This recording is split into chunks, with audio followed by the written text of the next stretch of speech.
The first ever Elimination Chamber, a battle for brand supremacy, and a man dropped to his perceived demise. I can only be talking about one thing, the WWE Survivor Series in the 2000s.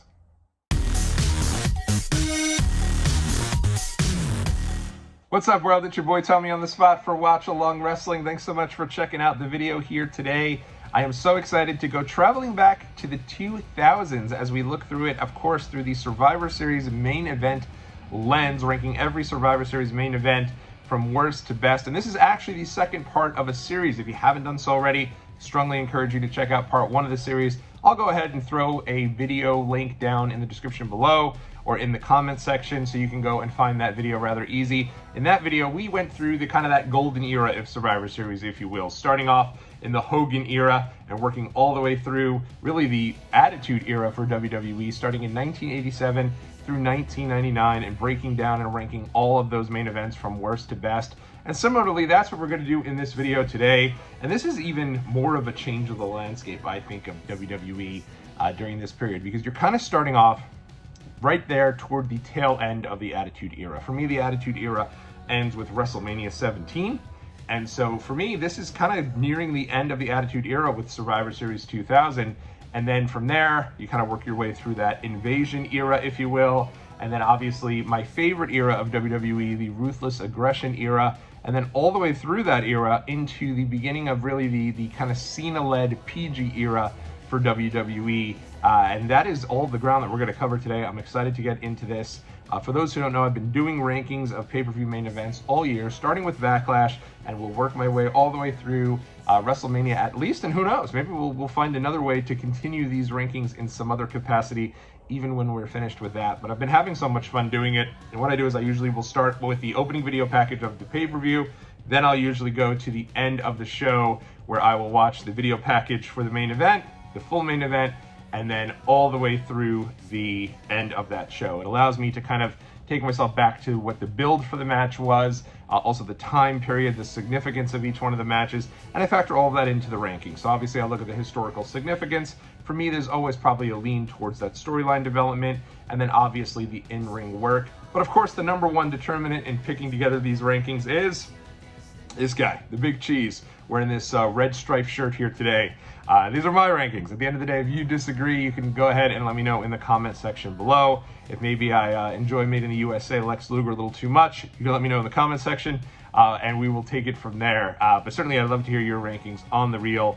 And this is a fun one here. It's definitely an interesting time to kind of see where Survivor Series fits in. Sometimes this is kind of the start of the brand split, right? So Survivor Series starts to have a bit of a Raw versus SmackDown type feel, and we'll get into some of those as you see throughout the ratings. And very similarly to the first batch that we went through, sometimes the main event is a title match, sometimes the main event is a one-on-one affair, other times the main events are those traditional Survivor Series matches, which I just grew up loving and always to this day appreciate when they do kind of that elimination tag style match, because it brings me back to the early days of Survivor Series. But with that being said, without any further ado, let's dive right into them here. And we're going to start, it's only got 10 in this set, right? And in the first set, we had 13. After this set, we'll have, I think, even maybe 13 or 14 when we go through 2010s through present day. But in this particular video, only 10, so top 10, and we'll rank them through here. Number 10 here is going to be the Survivor Series 2003. It is Bill Goldberg defending the World Championship against Triple H. This is kind of the continuation of their feud throughout the end of 2003, and for me, it wasn't clicking. I've been honest and pretty open about my dislike for Bill Goldberg. I did not like him very much during his first run with WWE. I grew up a WWE kid. We were always kind of told not to show much love to Bill Goldberg and anything WCW related. And Bill Goldberg, of course, was the face of WCW. But I remember he came in and he was like talking about how he had no interest in working with any of the mid-carders. He was a big deal. And honestly, I just didn't really see what the hype was. WWE also didn't do him any favors, right? What got him over was those dominating, great, short matches. And that's not what he did in WWE. He was thrown in there having main event style matches. This one here, this is so forgettable that when I sat down to watch Survivor Series 2003, I was getting ready for the main event and figured it would be Undertaker versus Vince McMahon in the Buried Alive match. Also because how do you have anything follow a Buried Alive match? It makes absolutely no sense. Like when they used to have the pay-per-views with the Hell in a Cell, and they'd have the Hell in a Cell in the middle of the show and then continue on after. It's such a culminating type of match. It makes no sense how you can have anything follow it, and certainly Goldberg and Triple H did not follow it and do it justice there. Not to say that the Vince and Undertaker Buried Alive match, was setting the world on fire, but this particular match, nothing to it. 5 minutes, Goldberg retains, and that's it. Maybe it was a little longer than that, but not much here at all to really sink your teeth into. Felt like Goldberg would retain. He did retain. He'd lose the belt pretty unceremonious fashion just the next month. I think WWE finally gave up on the Goldberg experiment in WWE, but it certainly was not lighting the world on fire, certainly not for me at the time. This is kind of right at the tail end of the Triple H era where he's kind of that reign of terror. But I'll be honest, I kind of liked bits and pieces of the Triple H reign of terror. Like I thought WWE needed the top heel at the time, so that eventually I figured he'd lose and he'd get people over, and he did eventually do that with Chris Benoit, Batista, a couple other folks, but it took him a long time to get there. And here we are with Goldberg. I feel like he never fully put Goldberg over. Should have happened at SummerSlam. And here he is at Survivor Series. And while he's the face of the company, I guess, theoretically, because he has the title, it never really feels that way. So this match was not very great for me, and that's why it's number 10 here on our list. Moving right along here, main event of Survivor Series 2006. It is World Champion King Booker defending the championship against Dave Batista. And if you know anything about me, in the Ruthless Aggression era, while I thoroughly enjoyed it, did not like Dave Batista at all. He was probably my least favorite wrestler in all of the Ruthless Aggression era. He just did not do it for me. I will say, in looking back, I don't think I appreciated him as much as I should have. But when he was around, I felt like he was honestly, while the story with him and Hunter was great, I feel like once he was the face of WWE, I was much more of a Cena guy. So a lot more in Cena than I did Batista, and I always felt like, honestly, he was just not a very likable babyface, and that's really on display here. Not only is that the case, but also you heard so many different pieces about Batista behind the scenes at the time. Obviously, he's been open about the affair he was having with Melina and a couple of unsavory pieces of what he was doing backstage, the way he carried himself, and that led to, for those internet smarks like myself, who were following along with the kind of the dirt sheets at the time, knowing that there was a real-life issue here between Batista and King Booker. They had a little bit of a scuffle at the SummerSlam 2006 commercial kind of filming that they did, those fun commercials outside with the barbecue and all that, and obviously they had to be like pulled apart, had a legitimate bit of a scuffle there between the two of them. And so for me, that part actually added a little intrigue to this match. But I just, again, Batista, they do an interview with Batista here where they're like, oh, well, Booker's kind of got the better of you a couple times. What do you think? What makes you think this is going to be different? And he's just staring a hole through Michael Cole, trying to look all tough and menacing. And he's like, I guarantee I'll win the title. And I'm like, cringe. Enough. It was bad. It was 18 years later going back and watching that. I was like, you know what? I'm justified in my dislike of mid-2000s Dave Batista, because that wasn't working. He's also injured all the time, right? So he was just coming back again from an injury. Match itself is not doing anything really. It's not much to the match. And one of the big things I think for me is Booker was so great, right? The King Booker character was awesome. I think he really reinvented himself. He was a top flight heel, and it was so different. SmackDown at the time with King Booker as champion felt really fun. It felt really different. And, him as the top guy on that brand as a heel with Queen Sharmell, about as good as it got at the time. So to have him come in here and lose the title to Dave, not like a great back and forth match. It's pretty one-sided.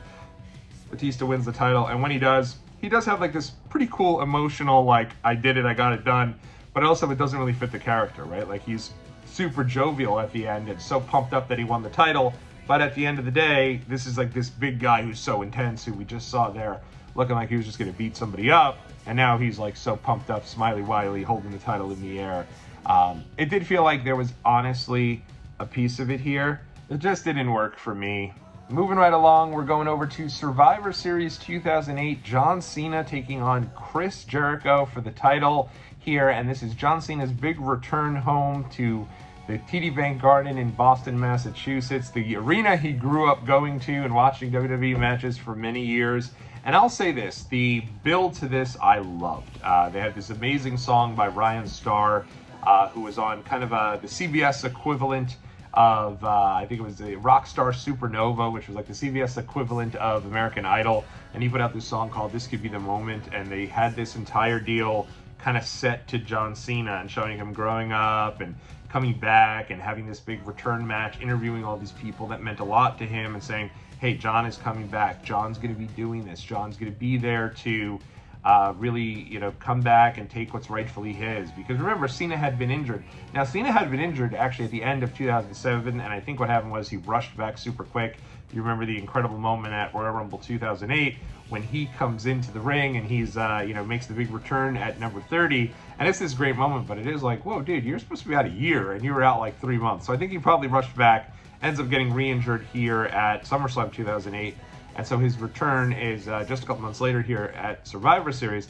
And while it is this incredible video package and this nice moment and the build is so great, it's not like the guy was out of action for 2 years, right? Like, I don't know that we needed such a big production for the return of John Cena. Also, he was widely rejected by most of the crowd at this point. So while some people love the guy, a big portion of the crowd did not. So I think that probably didn't help him to have like this big rah-rah video promoting his return. Coupled with the fact that I think most people agree Chris Jericho is going through the best period of his entire WWE run here as in 2008, where he's kind of reinvented himself as this just nasty heel, where he's just got no redeeming qualities. He's using the big words. He's putting people down. He thinks he's better than everyone. And this leads to a solid match. Honestly, great back and forth match. But Cena wins. And you knew Cena was going to win. This kind of starts we're right now in the era of the LOL Cena wins, where it looks like, maybe he'll win. Or maybe WWE will see that they're kind of got a hot streak here with Chris Jericho, and maybe they'll run with him. Of course Cena wins. And that's kind of what we had here. Moving right along here, we're going back to the start of the era, the start of this decade, if you will, Survivor Series 2000. It is, of course, Triple H versus Stone Cold Steve Austin. And while I went into this match expecting I was just going to love it, right? Because I don't remember too much about Survivor Series 2000. I don't know what it is. I think the end of 2000 for WWE is a bit of a blur. Like 2000 is this often heralded year, right? You've got an incredible Royal Rumble pay-per-view. Even the next month, you have the great Triple H and Cactus Jack Hell in a Cell in February of that year. You have WrestleMania's kind of mad, but fully loaded. SummerSlam, the entire summer. Incredible pay-per-views for WWE. End of 2000, bit of a blur. I don't remember too much. And right, probably on the top of the list of the events that you don't remember too much of is Survivor Series 2000. There wasn't too much here. So I went in kind of excited to watch this match, and it was just okay, right? Like, I don't think it was bad by any means, but again, I don't know that it did enough to where it should have, right? This should have been Triple H is probably going through the biggest one-year stretch of his entire career, being that top heel, probably his best year ever in WWE, going against Austin, who's this face of the company, who's been gone for a long period of time, just returned the month prior at No Mercy 2000, and yet the match it was just all right. Like, they kind of brawled, they brawled all over the place. They eventually brawled to the back, and at the time, Benoit's helping Triple H. So Benoit kind of tries to lead Stone Cold into the back, a parking lot, and get down there where Triple H is waiting with a car. It's a weird kind of back deal, and Benoit keeps trying to like find Austin to get him to chase after him. Austin's onto this, so he's not falling for it. Triple H is like, what's going on? What's going on? And he's now in like, I think it was a limo or a car, I guess. And because he wants to run Austin over again, harkening back to Survivor Series 1999, which we spoke about in the last video.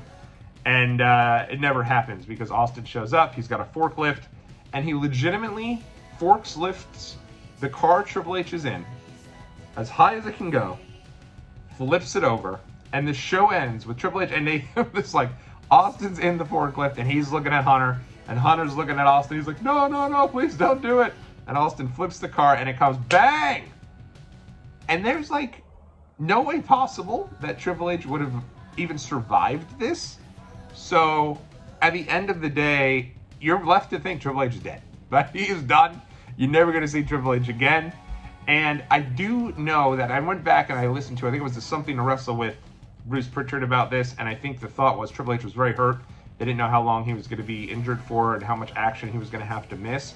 so that's why they gave him the out, provided he needed a lot of time.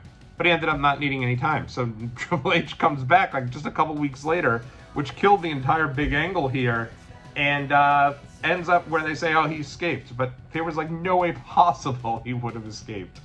Weird, and just not what you'd want going into such a big match here. This should have been your epic match. And they would have some great matches down the road. They'd had some great matches prior. This one here just didn't really do it for me. All right, now we get to the top 6 here. And when we go into this, I should preface this by saying all these matches are really good. There is not a bad apple in this batch. I think you can go back and watch all these matches. You'll be thoroughly entertained. And I say this because I know a lot of people are probably going to be surprised my number 6 is not higher on my list. But we are going to Survivor Series 2007, the Hell in a Cell, Undertaker versus Batista.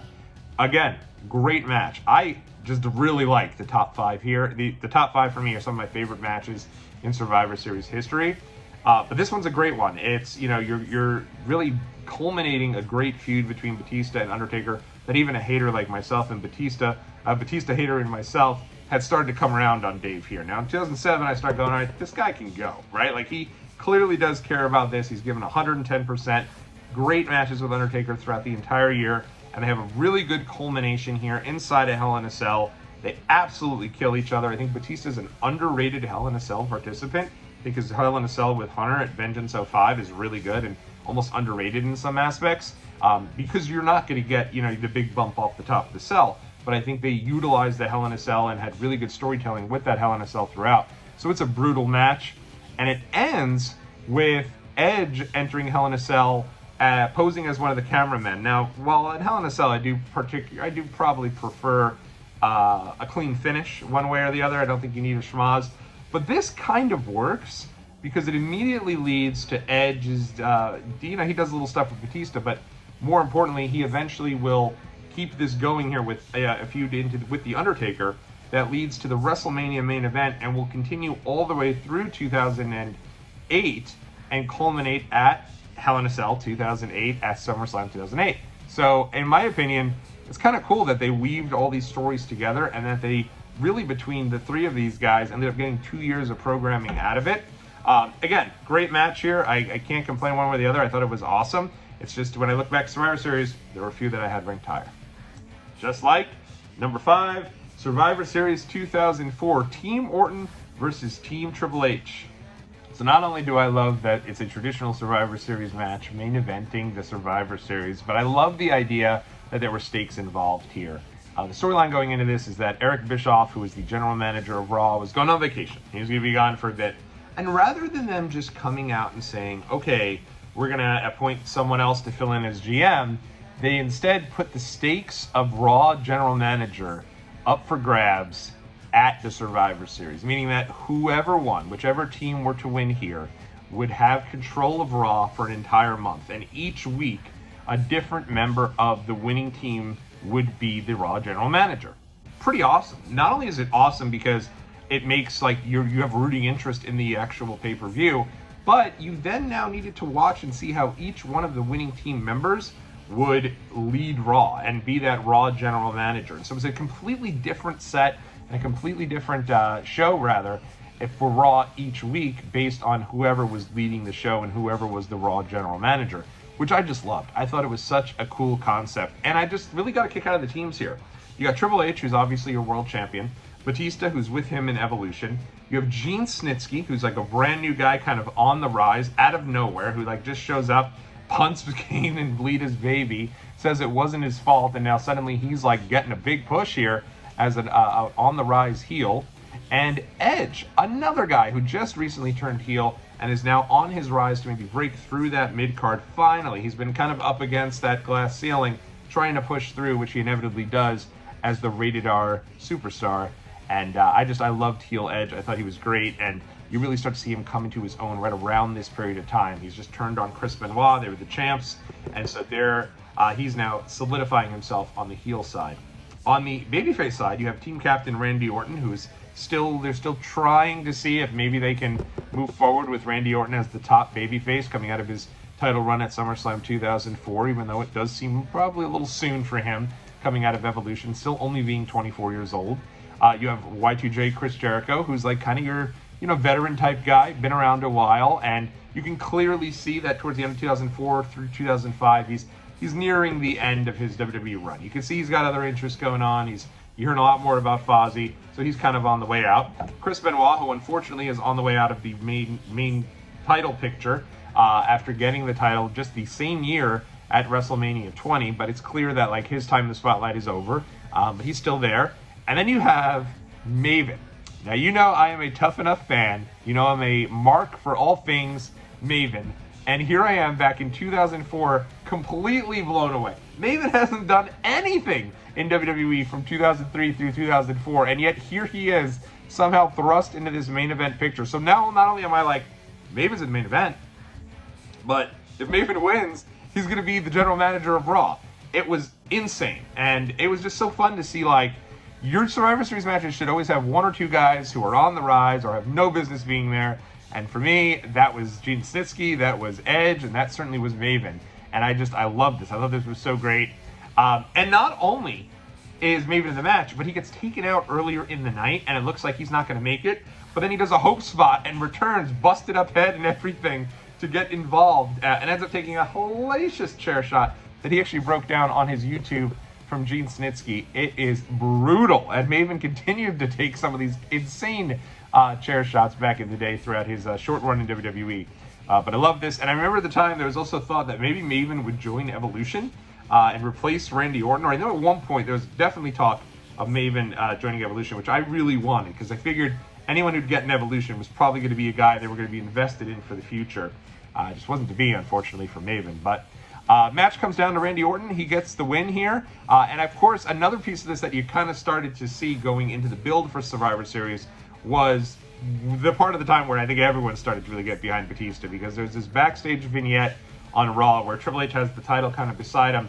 Dave picks up to give him the belt. And then he kind of looks at the belt, and he's like, maybe I want that belt.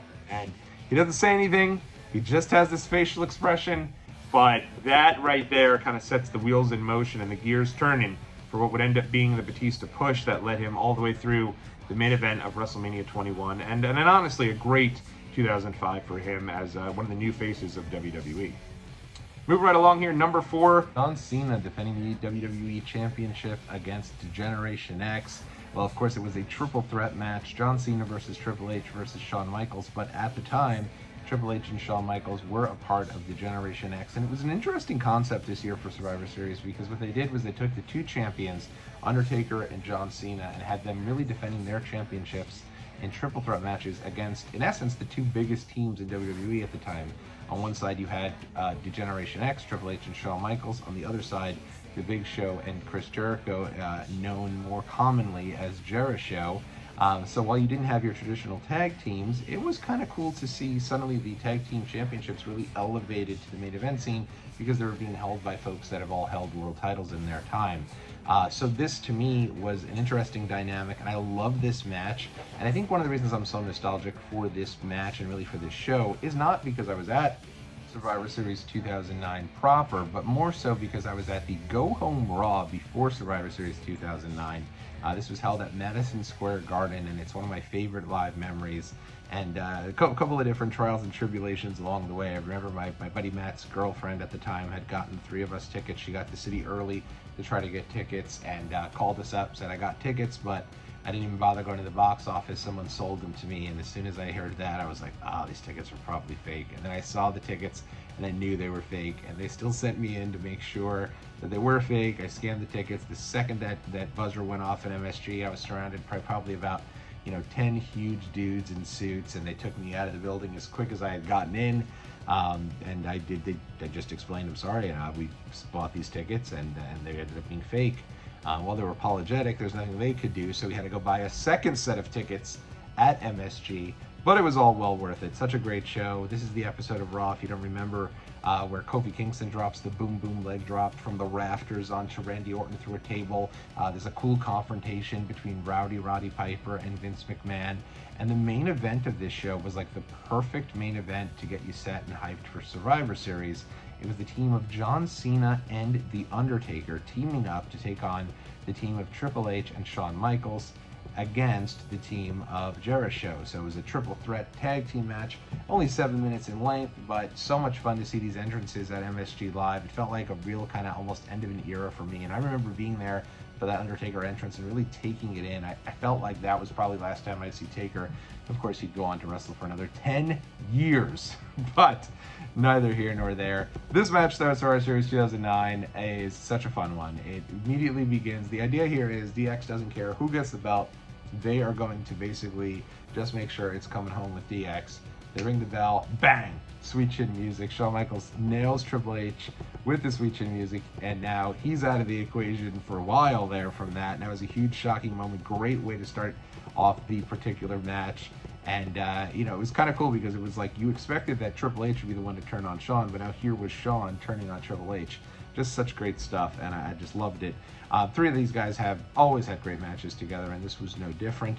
I remember the time wanting, I didn't care who won either at DX. I just wanted the belt off of John Cena. At this point, the end of 2009, I'm ready for him to drop that title and for DX to take over as champion.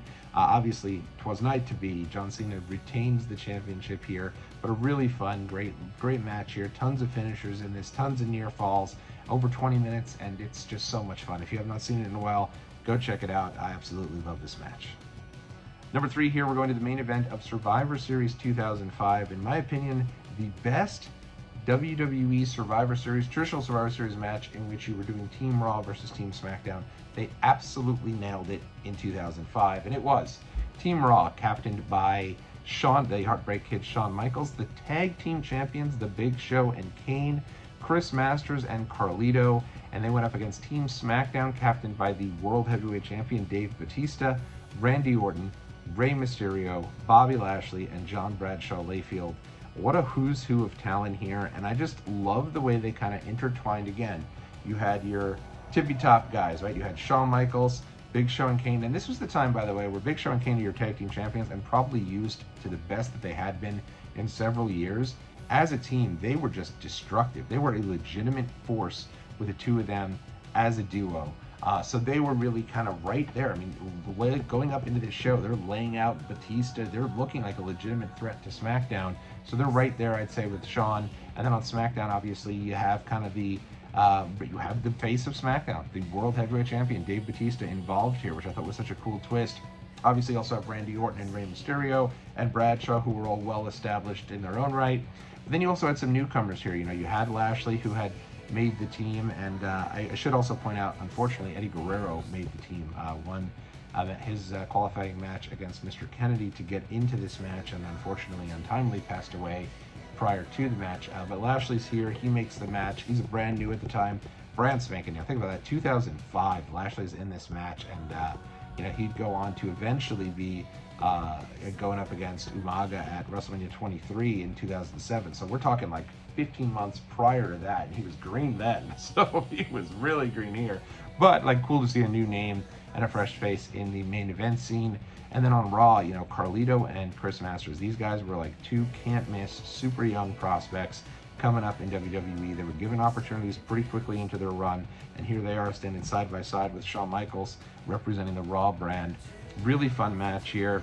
It ends up coming down again, and I remember starting to pick up on the fact that Randy Orton had been the sole survivor in 2003. He had been the sole survivor in 2004, and now here he was, the last remaining member of SmackDown, because Batista's gone pretty quickly, and it looks like the odds are stacked here against Randy Orton, but he comes up again, and he's the sole survivor for the 3rd year in a row. And I remember the next year, it was Survivor Series 2006, and it was like Team DX against Team Rated RKO, and it came down to Randy Orton versus DX, the Hardys, and CM Punk, the Ultimate Dream Team. Probably my favorite traditional Survivor Series squash match, because it was a clean sweep, but it ends up being those 5 against Orton. And I remember thinking, oh my gosh, Orton's about to run the table here and go 4 straight years. It was not to be, but Orton did win here in 2005. And the entire time, people are chanting, "We want Taker," because they had teased it so much so that Taker was going to be a part of it, that even in the intro to Survivor Series 2005, they show Undertaker. Like, they show him at the end. And I really think it was a big mistake on their part to promote his return. Now, I understand that this era, they're still selling pay-per-views, so Undertaker coming back and returning is probably going to be a big deal for them, and they're going to want to promote that because it may add a couple of different buys. But I think it did take away from that surprise element when throughout the whole main event, the crowd is chanting, "We want Taker." But again, Orton gets the win here, and it's a great moment at the end of the show where all of Team SmackDown, not Team SmackDown, all of the SmackDown roster comes out and holds Randy Orton out high, and he's kind of waving his hands. He's so excited. And then the lights go out, you get the dong, crowd goes ballistic. They are so excited for Taker. Lightning bolt comes, because you see the casket that Orton had thrown through the SmackDown set earlier in the year, and that same casket now is back. Undertaker's in the casket. Lightning bolt hits the casket, it comes on fire, and out comes Taker as his return. Orton suddenly gets like very nervous. He's on somebody's shoulders. He's like, "Put me down, put me down, put me down." And Taker comes down to the ring, clears house, ends up destroying everyone except my man, my main man, Matt Hardy, who was having none of it. Matt Hardy slithers out the back of the ring, and story would break later on that Undertaker never got to Matt Hardy and apparently showed him the footage of Matt Hardy, showed Matt Hardy the footage of him leaving the ring and asked him, like, "Hey, what's the deal here? Like, you too good to get a beat down?" And I remember, because Matt Hardy was my favorite wrestler, watching Matt Hardy, and I was thinking, like, they're not gonna have Matt Hardy get jobbed out here to Taker. And then so when Matt got out, I was like, he escaped, and I like went nuts for it. But a cool ending to this show, and it would lead to the finale of the really good feud that lasted almost all of 2005 between Randy Orton and The Undertaker at Armageddon and Hell in a Cell. So such a fun way here to end things, and I loved it. Moving right along here, number 2, we're getting down to the nitty gritty, if you will. And number 2 for me, we are going to Survivor Series 2001. It was Team WWF against Team Alliance, consisting of Team WCW and ECW on one side. I mean, look at this. This is a who's who of tippy-top names on both sides here. Team WWF consisted of The Rock, The Undertaker, Kane, Chris Jericho, and The Big Show, going up against Team Alliance, Stone Cold Steve Austin, Kurt Angle, Booker T, Rob Van Dam, and of course, Shane McMahon himself. And in all honesty, while I did not like the invasion storyline, I thought there was a lot that they left on the table. I don't really necessarily think it's entirely their fault. It was booked poorly, but again, they didn't have a lot of the big players that were in WCW.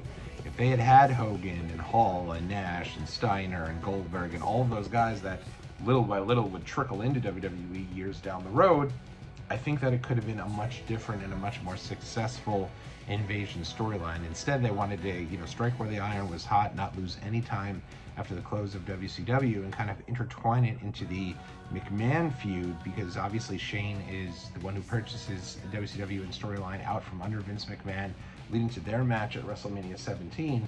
And it quickly goes from WWF versus WCW and all these dream matches to instead Team Vince McMahon against Team Shane and Stephanie McMahon, because Stephanie is announced as the ECW owner. And it becomes kind of a weird, tangled mess. I mean, even those names there that I just mentioned, all of them are fantastic, but no one from WCW except for Booker T. Even Rob Van Dam is an ECW guy, and the first names you think about when you think WCW are definitely not Shane McMahon, who's never been a part of WCW until he bought it on its final Nitro, Stone Cold Steve Austin, who left completely disgruntled from WCW, and Kurt Angle, who never wrestled a minute of his life in WCW. So it was very strange. You had people flipping and flopping all over the place, and it was bizarre. But that being said, this is a great main event of this Survivor Series. A really nice culmination of the feud here between both sides, and the crowd, even the locker room shots are just great. You have each side of the locker room going nuts, trying to figure out if they were all going to continue to stay on Raw or they were going to go. And you knew Team WWF was going to win. But it comes down to The Rock and Stone Cold. Kurt Angle ends up, even though he's been eliminated, he ends up costing the Austin the match. But I even like how Chris Jericho in this match is presented as like the 1A right underneath The Rock and Austin. He has a great showing in this match, and then he ends up getting eliminated, and he's angry at The Rock, so he like hits Rock with a low blow. He's kind of then he's gonna do whatever it takes at this stage to cost The Rock the match, until who comes out but face of the WWE, The Undertaker, to basically be like, hey, I'm not ready to retire, I'm not going anywhere, you better get your ass to the back and he's threatening Jericho, which I thought was a really fun, nice twist. And then finally from there, you know, again, Angle turns on Austin, Rock hits the rock bottom, Team WWF wins, Vince McMahon comes out, throws his hands in the air of celebratory fashion, and that's it. That's the last scene you'll see at the end of the Lonely Road to Faith video they put out the next year with the Kid Rock song, and it was a nice way for this to be put behind us, because this has been going on now really several months. I mean, you want to say since the Invasion pay-per-view, July through November. It wasn't getting any better. I was tired of it, even though most of these shows were going back pretty good. I missed out on some great wrestling there by just not being into it. But what is really cool, and I'll never forget, is the next night on Raw, you know, Paul Heyman is dismissed, Jerry Lawler's back, Austin's back now as a babyface. So he ends up getting his job back and getting reinstated. They end up doing a deal where Ric Flair shows up, and he's now the new co-owner of WWE along with Vince McMahon. So they ended up like rebooting all of WWE post-Invasion the night after this Survivor Series. But again, this Survivor Series is great. It's incredible, and it gave us a taste of kind of Austin Rock. In a weird way, it reminded me of the first Survivor Series, where it gave you a taste of Hogan and Andre. And the biggest thing WWE had in 2001 was still Austin and Rock. And so to get a little bit of a taste of that, and for that to be the final match here for this Invasion storyline, like, even though they're both big WWE guys, it worked. This was a great match, and I highly recommend it. Probably one of the top 5 traditional Survivor Series matches of all time. That, of course, leads us to number 1. Survivor Series 2002, the first ever Elimination Chamber match. This one might be a live bias. I can't even begin to front on that. First Survivor Series I'd ever been to, only pay-per-view I'd ever attended with my father, who got me into wrestling, and Madison Square Garden, the venue that he and I went to so many shows at. And I'll never forget, I'd gone to SummerSlam 2002 that year, and I wasn't, like, I was kind of outgrowing my best friend, as awkward as that sounds. Like, sometimes as best friends you kind of drift apart. So I'd gotten these SummerSlam tickets and immediately asked to bring kind of my new wrestling buddy, my buddy James, who's still a friend of mine to this day. And I had brought him, and left my other friend out. My mother then said, for your birthday, we'll get you SummerSlam for Survivor Series tickets. I think actually the SummerSlam was for my birthday, which is October, so it was early birthday. Survivor Series was for December. Imagine that. You have SummerSlam at Long Island, and then you had Survivor Series in Madison Square Garden, and I got to go to both for my first 2 pay-per-views. About as good as it gets. When it came to Survivor Series, my mom got me the 2 tickets, and it was like, under one circumstance though, like, you've got to pick someone. You can't go back to James because he's gonna make your other buddy jealous. And I went, no, I know exactly who I want to go with. Dad, I want to go with you. And my dad was all pumped up, and so we got to have that experience together. And unfortunately he's no longer with us, but I'll always remember Survivor Series 2002. But aside from that, this match is awesome. It's the first Elimination Chamber match from the mind of Eric Bischoff, who I met when I got tickets for Survivor Series that year. If you go watch like that confidential, Bischoff walks out very, very quick and kind of shakes everyone's hand. You can't see me. I think they just missed me on the line, but that was a funny little kind of side note there. But it was like, I remember getting into that building and being so like awestruck as to what this Elimination Chamber was going to be, and being excited because you knew it was going to be a new gimmick match for WWE. They hadn't really had like a new fun gimmick match in a while. Hell in a Cell now had been around over 5 years, and so it was time for something a little bit new. And I remember seeing the structure and just being like, wow, I don't know how they're in there and how that doesn't hurt. And you find out, of course, it does hurt. One of the big parts of this match, and think about this, I mean, the first 6 guys in this match, a who's who of just Hall of Fame level talent here.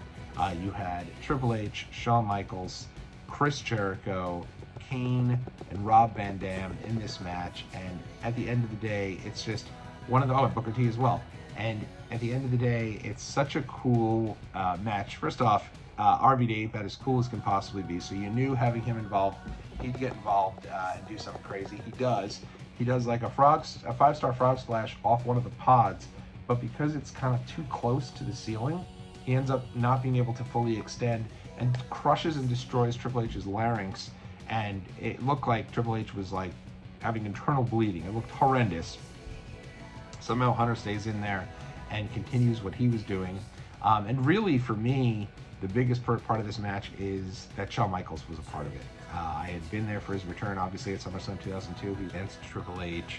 So now to see him just a few months later returning to the ring again, because you remember at SummerSlam you think that's just a one-time only deal. Here he is back here now going for the world title. And not only that, but I had met him the night before this. He did a signing at the now defunct Video Game Central in Howard Beach, Long Island, New York. I guess it's actually Queens, New York. And was able to meet him. And I remember I said to him, I wished him luck at the Elimination Chamber. And he's like, hey, thanks, kid. You know, gotta be real with you. I'm not sure how many more of these I got left in me. And of course, he'd go on to wrestle for another 8 years, which is just crazy. Kayfabed me big time. I didn't get any chance to win this match. So when he did, I was very, very excited, and kind of a nice cap on the whole weekend there. And it was great to be able to be there, to see one of my favorites who's wearing some hideous brown pants. But all of those factors come together to really create an incredible match. I'm not sure that they've been able to top that Elimination Chamber either. I think the first one there was such a good match. I think probably because it was very dangerous. They hadn't worked out the kinks yet, so when they were falling on some hard ass metal that thankfully they've worked a little bit around now to make it a little more friendly, but still a brutal match and a lot of fun. So it has been so much fun breaking down all of these Survivor Series events with you. Hopefully you're enjoying this as well. Let me know what your favorite Survivor Series from the 2000s is, and we'll be back to wrap things up here tomorrow as we look at the modern day Survivor Series from the 2010s and 2020s, and it's going to be a lot of fun. So make sure you hit that subscribe button. Let me know what you think is your favorite Survivor Series main event of all time, and we'll be back real soon right here on Watchalong Wrestling. Till then, thumbs up always.